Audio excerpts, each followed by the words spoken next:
Olá, estamos iniciando um projeto cujo nome é Grandes Temas da Sociedade, que envolve a Ordem dos Advogados do Brasil e Minas Gerais e a Rádio Itatiaia. A ideia é levar até os advogados de todo o Estado e a sociedade em geral informações pertinentes à administração atual, sonhos, planos, realizações, trocar ideias. Com o passar do tempo, a gente vai receber também sua sugestão de temas que a gente pode discutir aqui. Recebo com alegria o presidente da OAB Minas, Sérgio Donato, seja bem-vindo. Muito obrigado, Eduardo. É um prazer participar dessa primeira edição do Grandes Temas da Sociedade para essa plateia multiplataforma da Rede Itatiaia. Nós estamos falando de uma entidade que no Estado congrega quantos profissionais, doutor? Olha, hoje somos cerca de 140 mil advogados e advogadas em Minas Gerais. Minas Gerais, como sempre, tem 10% do que tem no Brasil. No Brasil, nós temos quase 1 milhão e 400 mil advogados e advogadas, 10% estão inscritos na OAB de Minas Gerais. Quantas subseções? A OAB de Minas Gerais tem hoje 250 subseções espalhadas por todo o estado e mais de 690 pontos de atendimento à advocacia. É muita coisa. E tem um trabalho assim, permanente de escritório, mas sobretudo de fórum. Sim, nós estamos em todos os fóruns de Minas Gerais, com salas de apoio à advocacia para auxiliar o colega no desempenho das suas atividades profissionais e também nas nossas sedes, que têm escritórios compartilhados, aquele modelo de trabalho tipo coworking, para que o jovem advogado e a jovem advogada, especialmente, possam utilizar a estrutura da própria entidade para desempenhar suas atividades. O senhor está fechando o primeiro ano com essa equipe com a qual se elegeu. O que já foi possível fazer? O que está assim no forno? O que ainda é sonho? Quais são as perspectivas para 23? Olha, Eduardo, nós somos um grupo de mulheres e homens, jovens e experientes, advogados do interior e da capital que acreditaram no sonho de uma renovação da UAB de Minas Gerais. É uma nova geração tendo a oportunidade de implementar um trabalho focado em inovação, inclusão e avanço. A gente está fazendo agora esse balanço de fim de ano e confesso que a gente está um pouco impressionado, porque das propostas que apresentamos à classe para serem cumpridas em 3 anos, nós já cumprimos grande parte delas no primeiro ano de gestão. Mas eu tenho certeza que o grupo vai ter muita criatividade para ter novas ideias, para ouvir a advocacia de Minas Gerais, para implementar novos projetos, novas decisões para 2023. Mas a ideia é transparência, transparência e transparência. Transparência total, acesso ao advogado. A OAB agora está de portas abertas. Cada advogado e cada advogada que quiser acessar a ordem, que quiser acessar o serviço da ordem, agora o faz não com aquela burocracia, naquele modelo analógico antigo. O advogado agora acessa vários dos serviços diretamente, de modo online. Por exemplo, um advogado que quer montar um escritório novo, ele vai constituir a sua sociedade de advogados, pode ser uma empresa individual de advocacia ou uma sociedade. Ele faz tudo pelo site da OAB. Ele não precisa mais ir à entidade, levar aquele tanto de papel, fazer o protocolo, tirar cópias. Tudo é feito de forma online. E a gente está tentando ampliar esses serviços online. A gente entende que o advogado precisa se reconectar com a OAB. E por isso passa pela inovação. Até porque já não existe mais papelada no fórum, né? Hoje nós estamos no chamado PGE, não é isso? Projeto Judiciário Eletrônico? PJE, o Processo Judicial Eletrônico. E nesse assunto também nós fizemos uma inovação muito grande que é muito inclusiva. Nós ampliamos a central do PJE da OAB. Hoje, qualquer advogado, qualquer advogada que tiver dificuldade para acessar o processo judicial eletrônico, ele acessa a OAB de 8 da manhã às 9 da noite, por WhatsApp, por telefone, por mensagem, e ele tem todo um suporte de atendimento. Eu mesmo passei por isso há 3 meses. Era 19h40, eu estava no meu escritório ainda tentando fazer uma distribuição de um habeas corpus no processo judicial eletrônico. Tive dificuldade, meu sistema não funcionou. Eu acessei pelo WhatsApp a central da OAB, o funcionário deu todo o suporte, me deu orientações, eu não consegui cumprir todas. Ele então me instruiu a baixar um programinha, Eduardo, que ele entrou na minha máquina, sob a minha supervisão, instalou os aplicativos, as extensões necessárias e fez com que eu conseguisse peticionar. Depois de 16 minutos de atendimento, em que ele finalizou o atendimento, eu disse para ele, olha, você atendeu o presidente da OAB. E ele se espantou, porque ele estava me atendendo como ele tem que atender todo e qualquer advogado. Bacana. Doutor, coisa de uns 3 meses atrás, minha caçula se aprontou toda, perfumada, foi saindo. Eu falei, onde é que você vai, Sarinho? Vou sair com um amigo, pai. Ah, vai com Deus. E esse amigo, um dia falou, pai, acho que nós estamos namorando agora, nós estamos namorando. Ele me deu um anel e namoro. E o que esse menino faz? É, ele está formando em Direito, próximo semestre, está todo feliz que passou na prova do OAB. Falei, traz para me conhecer.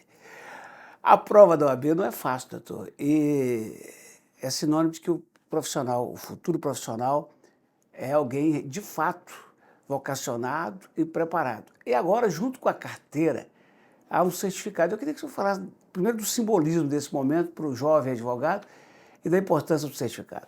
Olha, em relação ao exame da OAB, em primeiro lugar, é muito importante consignar a importância do exame da OAB. O exame da OAB é um filtro que a gente faz para que só possam exercer a profissão aqueles minimamente qualificados. Hoje nós temos um festival de faculdades de direito em Belo Horizonte, em Minas Gerais e no Brasil. E a forma que a OAB tem de fazer um filtro em relação à advocacia é o exame da OAB.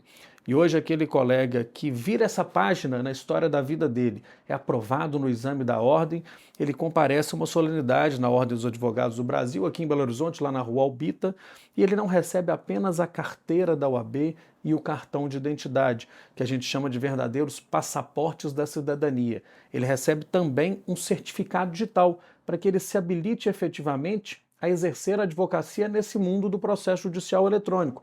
Até 31 de dezembro do ano passado, o colega saía da ordem sem conseguir advogar no processo judicial eletrônico. Doutor, esse é outro assunto que nós vamos nos estender sobre ele no futuro, em outras conversas.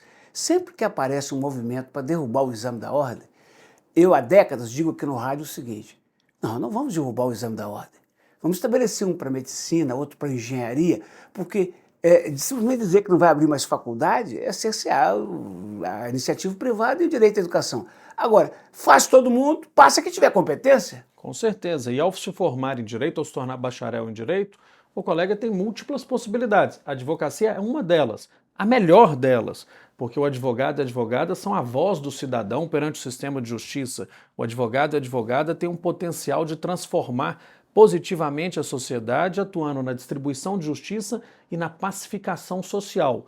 Então, se a pessoa que se formou em direito quer exercer essa profissão que tem como arma mais importante a palavra escrita e falada, ela precisa se habilitar a isso. Outro assunto que brevemente nós vamos dissecar, mas só uma pílulazinha. Já chegou aos seus ouvidos, ao seu cérebro, a preocupação com crime organizado, instituições do mal, pagando faculdade, preparando advogados para poder, quem sabe, estar amanhã ou depois no Ministério Público, no Judiciário, considerando até que os salários não são tão atrativos? Olha, nós vimos isso em matérias jornalísticas, né? Já tivemos esse tipo de notícia. Não temos aqui em Minas Gerais indicação de casos concretos. Aqui em Minas Gerais, Eduardo, nós temos uma responsabilidade muito grande na OAB. Quando a gente identifica que um colega praticou uma falta ético-disciplinar, quando a OAB é informada disso, a gente toma providências imediatas. Em Minas Gerais, a gente não passa pano para aquela minoria de advogados e advogadas que infringem o Código de Ética. Então, em Minas Gerais, a gente defende a advocacia, mas a gente defende também a sociedade daquela minoria. Prometido que esse vai ser outro assunto do futuro, aí, Tribunal de Ética. Ô, doutor, quando fala em jogador de futebol, todo mundo pensa em Neymar, né? Fala em jogador, todo mundo pensa na família Leonardo. Mas tem milhares e milhares e milhões de trabalhadores que não chegam ao topo da carreira e que passam sufoco. E eu tenho notícias, e sobretudo tive na pandemia, com o fórum fechado, profissionais do direito passando sufoco danado. Essa é uma realidade que a OAB quer atuar, ver o que pode ser feito? É uma realidade e a gente está trabalhando diuturnamente para poder enfrentá-la. Em primeiro lugar, através da Escola Superior de Advocacia, qualificando os advogados e as advogadas para que possam bem atender a sociedade, para que possam se destacar no mercado de trabalho. A partir do ano que vem, você tinha perguntado sobre as novidades para 2023, a Escola Superior de Advocacia lançará cursos de pós-graduação, de especialização, especialmente formatados para a advocacia, para que os advogados possam se qualificar e assim sobreviverem nesse disputado mercado de trabalho. Outra questão que a gente identificou como de necessidade muito grande, além de dar o certificado digital para aqueles que iniciam na profissão, é viabilizar espaços de trabalho. Então, esses escritórios compartilhados que a gente tem em todo o estado têm sido muito utilizados pelos advogados e advogadas que não têm condição de ter o próprio escritório. que hoje, Eduardo, para exercer advocacia, você não precisa ter um escritório de trabalho.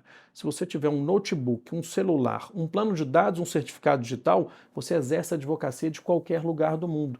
Mas de vez em quando tem que atender o cliente, tem que fazer uma reunião presencial, tem que fazer uma audiência e comparecer com as testemunhas no local. Então o advogado e a advogada têm os espaços na própria entidade, nos escritórios da OAB para fazer isso. E por fim, compreendendo as dificuldades que a advocacia passa, nós, nesse primeiro ano de gestão, implementamos 3 mudanças importantes em relação à anuidade, que é aquele valor que o advogado e a advogada pagam para a OAB. No primeiro ano, nós mantivemos ela congelada, viabilizamos um parcelamento em 10 vezes e feito esse parcelamento no boleto bancário, para o advogado e a advogada não comprometerem o seu limite do cartão de crédito. E ampliamos o desconto para a jovem advocacia. Os advogados que se formam agora pagam metade do valor da anuidade cheia. No segundo ano, o desconto é de 40%, 30%, 20%, 10%. Para dar o fôlego. Tentando dar o fôlego, dar aquele gás para que ele comece a trabalhar. E tem mais uma novidade. Nós implementamos, já deve ter uns 3 ou 4 meses, o programa Meu Primeiro Site. E aí não é só para os jovens advogados. Qualquer advogado que quiser fazer o seu primeiro site, ele tem direito sem custo nenhum, através de um programa da Caixa de Assistência dos Advogados, a partir de modelos pré-definidos, para que ele tenha ali o seu endereço na internet e possa começar a divulgar o seu trabalho. Pode dizer que a Caixa e a direção da OAB andam juntas, né? Olha, essa é uma das mudanças mais impactantes dessa nova gestão. A sinergia total entre a OAB e a Caixa. A Caixa, que é o braço assistencial da OAB, que provê assistência aos advogados e advogadas, anda junto com a OAB, lado a lado. Liderada hoje pelo presidente Gustavo Chalfun e por toda a sua diretoria, a Caixa vem desempenhando um trabalho muito inovador e inclusivo. O primeiro site é um programa da Caixa, o certificado digital é uma parceria com a Caixa e tem uma outra novidade que todas as outras categorias profissionais têm invejado a advocacia. Nós temos telemedicina gratuita, 7 dias por semana, 24 horas por dia, do Hospital Israelita Albert Einstein. Todo advogado e toda advogada mineira tem ao alcance da mão no celular. Um médico do israelita Albert Einstein? Atende... Isso é para poucos brasileiros. Eduardo, em menos de 1 minuto, o advogado que acessa o sistema é atendido por um médico do Einstein, faz a consulta online, ao fim da consulta recebe, se for o caso, o pedido de exames ou o receituário assinado por certificado digital. Se houver urgência, a Caixa também tem os mecanismos com hospitais aqui no estado de Minas Gerais. Temos planos de saúde, lançamos um plano de saúde, o pessoal do mercado diz que não pode dizer que é popular, porque senão desqualifica o produto, mas é um plano de saúde com custo acessível para jovem advocacia, para atendimento de urgência e emergência, para consultas, a primeira parte por telemedicina, mas se necessário presencialmente. Tem uma outra ação que eu sei que não é da OAB, uma iniciativa da OAB, mas que a OAB apoia, e que me parece também salutar em termos de presente e futuro, que é a Previdência para o advogado jovem? Isso, há 20 e poucos anos, a OAB e a Caixa de Assistência dos Advogados em Minas Gerais instituíram o Instituto de Previdência dos Advogados, que depois de algum tempo se transformou na OAB Prev.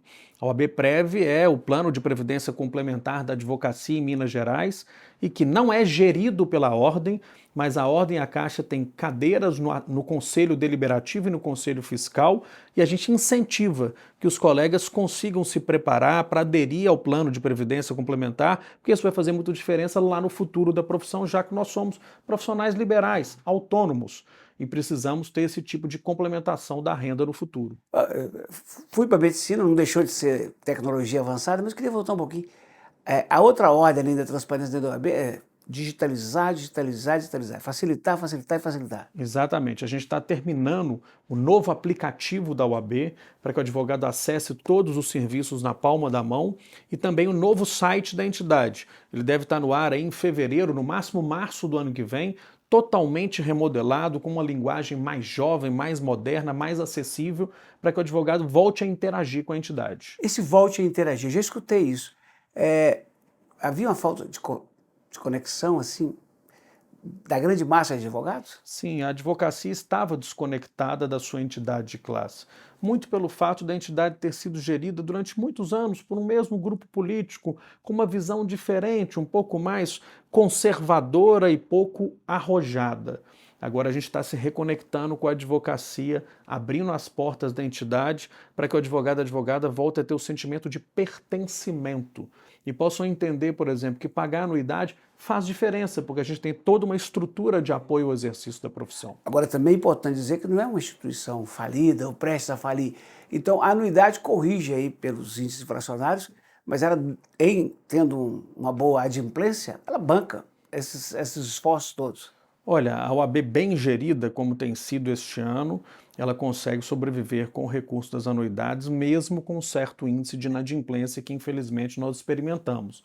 Mas, para o ano que vem, Eduardo, não tem correção da anuidade. Pelo contrário, cumprindo mais um compromisso que assumimos com a advocacia, tem redução do valor da anuidade para o ano que vem. A gente fez uma redução nominal de 2,5%, deixamos de fazer a correção de 8,5%, ocasionando uma redução real no valor da anuidade em 11% para a advocacia em 2023. Isso nunca aconteceu na história da OAB de Minas. Lembro-me, na fase dos debates, da campanha, que o senhor falou da sua preocupação com a questão das prerrogativas do profissional do direito. Depois, como o senhor nomeou, entre outros profissionais, para trabalhar no caso, um bem conhecido aqui de Contagem, eu tive acesso a algumas informações. Essa é uma outra prioridade máxima, fazer que o advogado seja respeitado onde quer que ele esteja. Exatamente, Eduardo. E aí é muito importante, como esse nosso programa multiplataforma da Itatiaia vai para toda a sociedade, é importante dizer para a sociedade que prerrogativas da advocacia não são privilégios, são garantias mínimas para o exercício digno e independente da nossa profissão. Ao fim e ao cabo, elas nem nos pertencem, elas pertencem a cada cidadão, a cada cidadã que confia o advogado ser a sua voz perante o sistema de justiça. E para que o advogado possa trabalhar, ele precisa dessas prerrogativas respeitadas. E é fácil explicar. Imagine, por exemplo, que um parente seu foi preso. Se o advogado não tiver acesso a ele, não puder conversar com ele, como que ele vai prestar assistência? Imagine que você teve um problema, recebeu uma intimação. Se o advogado não tiver acesso ao processo, como é que ele vai poder lhe prestar assistência? Então, essas são exemplos de prerrogativas da advocacia. É extremamente desagradável falar isso, mas é verdade.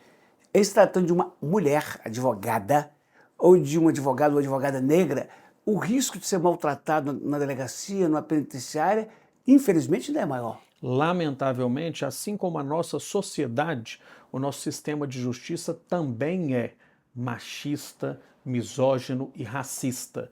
E nós temos um compromisso de lutar contra isso diariamente, de sermos antirracistas, de sermos anti-misoginia, de combatermos essa estrutura social brasileira que prejudica as mulheres, que prejudica os negros, que prejudica especialmente as mulheres negras. E há prerrogativas para a advocacia, para as mulheres. Por exemplo, uma mulher grávida tem prerrogativas, tem preferência na ostentação oral no tribunal, precisa ter respeitado. Lá na OAB, por exemplo, nós estamos instituindo agora, não existia, Eduardo, um espaço Kids, para que as advogadas possam comparecer à entidade, aos eventos e deixarem seus filhos, ou os advogados também que cuidam dos seus filhos, e também um local para aleitamento. Para o pessoal que milita no fórum, no dia a dia do direito, entender, tem um escritório de prerrogativa, um único no estado, vários em regiões, ou não? São profissionais previamente nomeados e a confiança entregue a eles para que, em necessitando, entrem em atuação,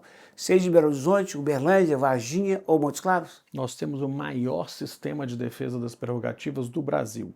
São mais de 500 delegados e delegadas de prerrogativas nomeados em todas as subseções em todo o estado. E não são meros apadrinhados dos presidentes de subseção.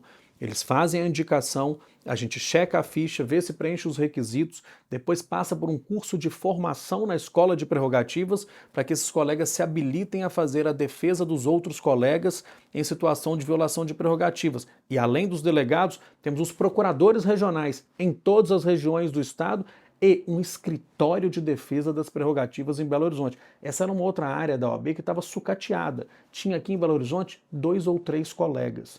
Hoje nós temos uma equipe, considerando os procuradores e os membros do escritório na capital, de 15 advogados e advogadas contratados pela OAB para fazer a defesa das prerrogativas profissionais. Outra coisa muito interessante, doutor, e que a população ouve falar e precisa conhecer um pouquinho de como que funciona a comissão ou as comissões da OAB.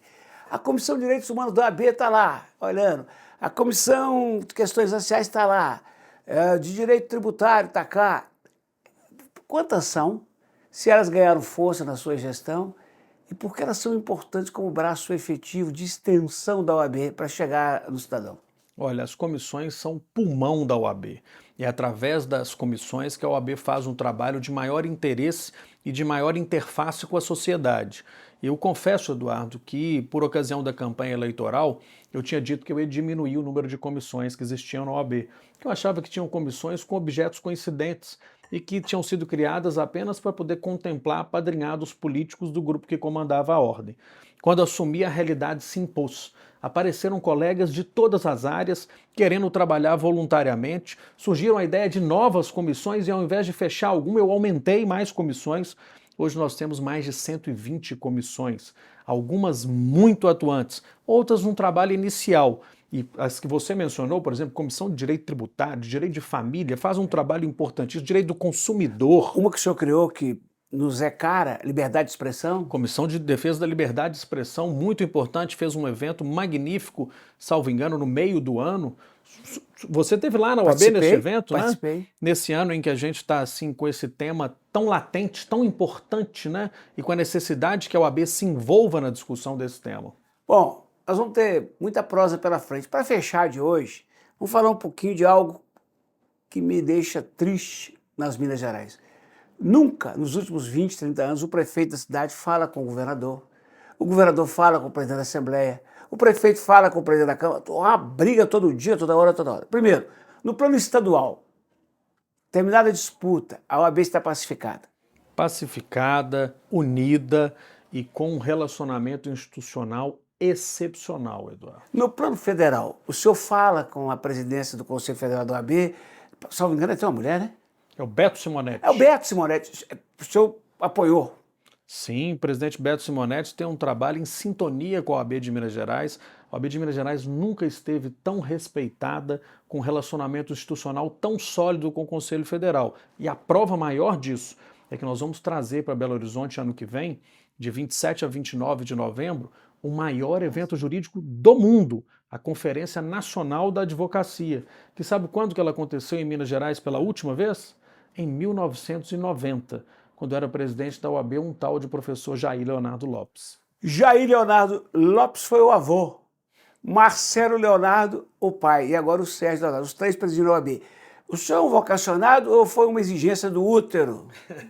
É DNA. Com certeza é vocação e influência de bons exemplos. Bom, chegou ao fim só a primeira prosa, é só a primeira, vamos ter muitos. Obrigado pela visita. Muito obrigado, Eduardo. Estaremos juntos aí nesse projeto OAB Itatiaia, grandes temas da sociedade. Grandes temas da sociedade, é só o começo, gente boa.